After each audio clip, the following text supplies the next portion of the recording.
তুমি ফাইনালে যাও না যাও, বিয়ের পর তুমি এই বাড়িতে ড্রাইভারের কাজ করো না করো, যদিও আমি চাই না যে অবভিয়াসলি আমার জামাই বিয়ের পর এই বাড়িতে আমাদের গাড়ি চালাবে, বিয়েটা নিয়ে কিন্তু তুমি চুপ করে থাকতে পারো না লালন। আমাদের মেয়ের বিয়ে তো, অনেক স্বপ্ন অনেক প্ল্যানিং এই বিয়েটার সঙ্গে রয়েছে, তাই এই মুহূর্তে যদি তুমি বিয়েটা ক্যান্সেল করতে চাও অনেক জল ঘোলা হবে।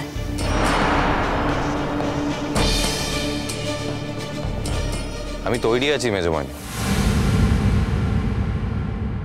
জল ঘোলা হলে হবে সেটা আমি বুঝে নেব, কিন্তু যে পরিচয় আমি আপনার মেয়ের পেয়েছি তারপরে আমি আপনার মেয়েকে বিয়ে করতে পারবো না।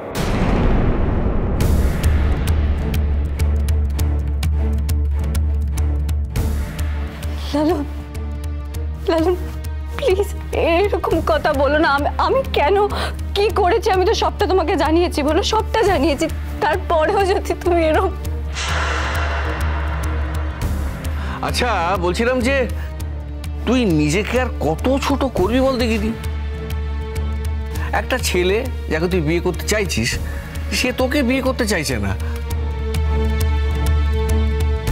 তাও তুই ওকে বিয়ে করার জন্য ঝুলোঝুলি শুরু করে দিয়েছিস।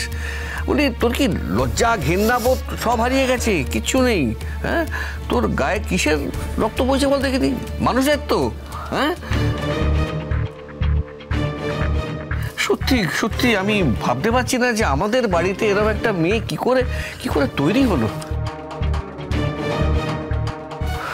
আমার ভালো লাগছে না চড়ুই, এত অপমান দেখতে শুনতে আমার আর ভালো লাগছে না। তুই কি সমস্ত বোধ বুদ্ধি মান সম্মান হারিয়ে ফেলেছিস?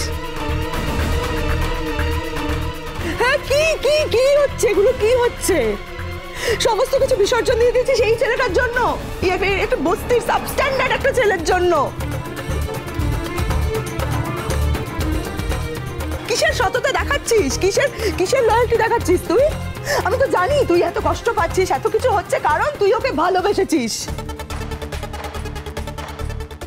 হাজারটা প্রলোভন, হাজারটা হাতছানি তুই উপেক্ষা করেছিস, তুই লালনের জন্য অপেক্ষা করেছিস বলে। কি লাভ হলো তাতে? কি লাভ হচ্ছে তাতে? বাড়ির প্রত্যেকটা লোক তোকে অপমান করছে, যে ছেলেটার উন্নতির জন্য, যে ছেলেটার ক্যারিয়ারের জন্য, যে ছেলেটাকে তুই রাস্তা থেকে হাত ধরে তুলে এনে দাঁড় করালি, সেই ছেলেটা কৃতজ্ঞতা বোধ ভুলে গিয়ে তোকে অপমান করছে। কি লাভ হচ্ছে তাতে? তুই পেতিস না ভালো ছেলে? তোর ভালো সম্বন্ধ আমরা যদি খুঁজতাম পেতাম না? তোর মতন একটা মেয়েকে পেলে তো ছেলেরা ধন্য হয়ে যেত চড়ুই। তোর মতন ট্যালেন্টেড, পড়াশোনায় ভালো একটা মেয়ে, ভালো ফ্যামিলির একটা মেয়ে। কি লাভ হচ্ছে এগুলো করে? এই ছেলেটার পেছনে ভিখিরির মতন পড়ে আছিস তুই।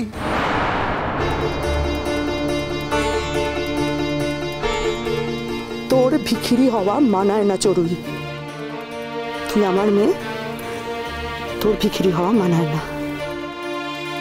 যারা ভিখিরি তারা ভিখিরির মতন থাকবে, তুই নোস। কথাটা তুমি কাকে বলছো চান্দ্রি? মানে না, আমি জানতে চাইছি তুমি কথাটা কি লালনকে বলছো না ফুলঝুরিকে বলছো? তোমার সঙ্গে আমি কোনো কথা বলেছি বর্দি? না, আমরা তো সবাই এখানে আছি। যখন কথাটা তুমি সবার সামনে বললে তোমাকে তো বলতে হবে কথাটা কাকে বলছো তুমি, মানে কাকে মিন করে বললে কথাটা? বুলেট, ও তো কিছু ভুল বলেনি। ভিখিরি তুমি কাকে বললে? লালনকে যদি বলে থাকো, আরে সে তো তোমার জামাই, কি করে তুমি তাকে এই কথা বলে থাকো? অবশ্য সে তোমার জামাই, তুমি তার সঙ্গে কি ভাষায় কথা বলবে তুমি বলতে পারো, আর সেটার মধ্যে আমাদের ঢোকা উচিত নয়। কিন্তু আমাদের পরিষ্কার মনে হলো যে ভিখিরিটা তুমি ফুলঝুরিকে বললে। আচ্ছা মেজো বৌমা, আজকের পর কি ফুলঝুরিকে আর ভিখিরি বলে মানায়? হ্যাঁ, তোমার কি মনে হয়? যেখানে তোমার মেয়ে ঝুলোঝুলি করছে লালনকে বিয়ে করার জন্যে, সেখানে কি গো, কি গো তুমি কেমন বাবা? হ্যাঁ, কেমন স্বামী তুমি? তোমার সামনে দাঁড়িয়ে বাড়ির লোকগুলো, বাড়ির কাজের মেয়ে, বাড়ির ড্রাইভার, তাদের সামনে তোমার বউকে, তোমার মেয়েকে অপমান করছে, তোমার মুখ থেকে একটা কথা বেরোচ্ছে না? তোমার মনে হচ্ছে না যে কাউকে একটা প্রোটেস্ট করা দরকার? হ্যাঁ, আমি খারাপ, আমার মেয়ে খারাপ, সবাই খারাপ, এই বাড়ির সবাই ভগবান, তাই তো? এই বাড়ির সকলে তোমার কাছে ভগবান, যতই ওরা আমাদেরকে অপমান করুক না কেন। আমার মেয়ে তোমার কাছে এত খারাপ হয়ে গেল যে মেয়েকে তুমি জন্ম দিয়েছো, সেই মেয়েটার সঙ্গে তুমি একটা কথা পর্যন্ত বলতে পারো না। দেখো চান্দ্রি, তোমার মেয়ে কথা বলার মুখ রাখিনি।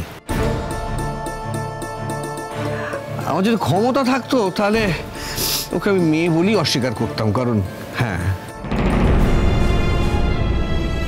কারণ ওর মুখে বাবা ডাকটা আমি ঠিক শুনতে চাই না।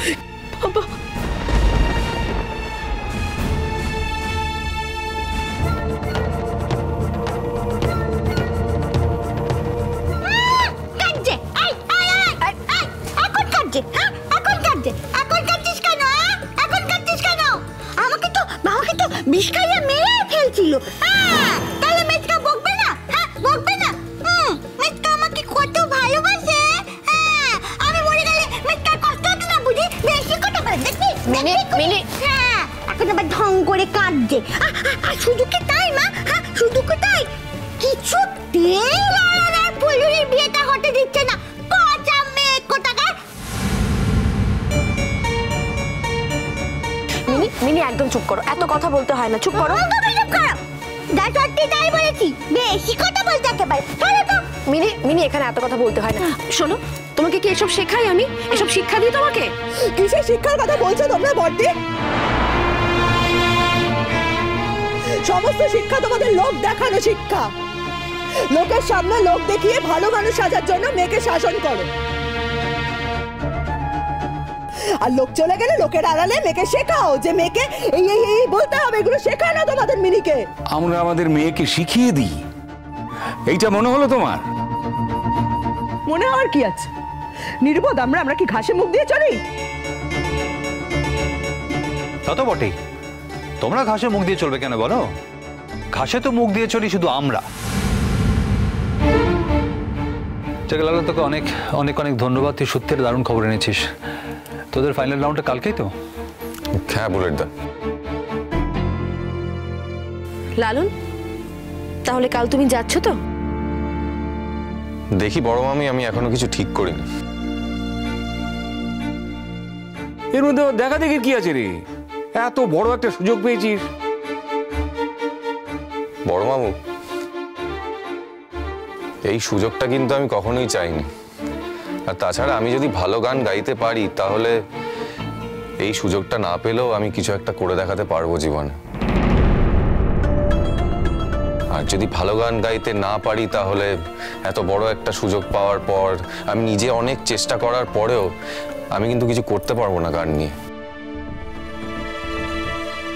আর সব থেকে বড় কথা কি বলতো, আমি তো একটা মানুষ, বারবার এই এক কথা শুনতে না আর ভাল লাগছে না।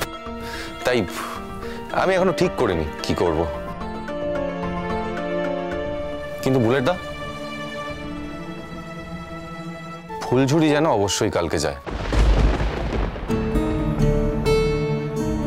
তুমি কিন্তু ফোনটা করে নাও অর্গানাইজারদের। হ্যাঁ নিশ্চয়ই করে নেবো, নিশ্চয়ই ফোন করে নেব।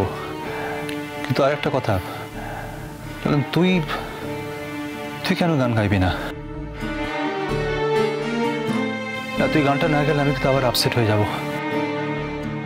কাল থেকে প্রচন্ড আপসেট হয়েছিলাম। শোন লালন, চান্স না পাওয়া এক জিনিস, আর চান্স পেয়েও গান না গাওয়া আরেক জিনিস।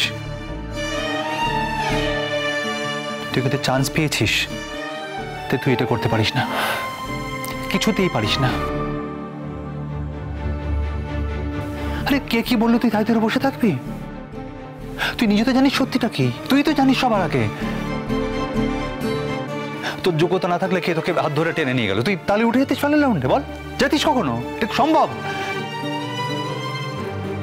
কারণ সবার আগে তোকে নিজেকে বিশ্বাস করতে হবে যে তুই যোগ্য এটার জন্য। লালন, তোমার মনে আছে তো যে পরশুদিন তোমাদের আশীর্বাদ?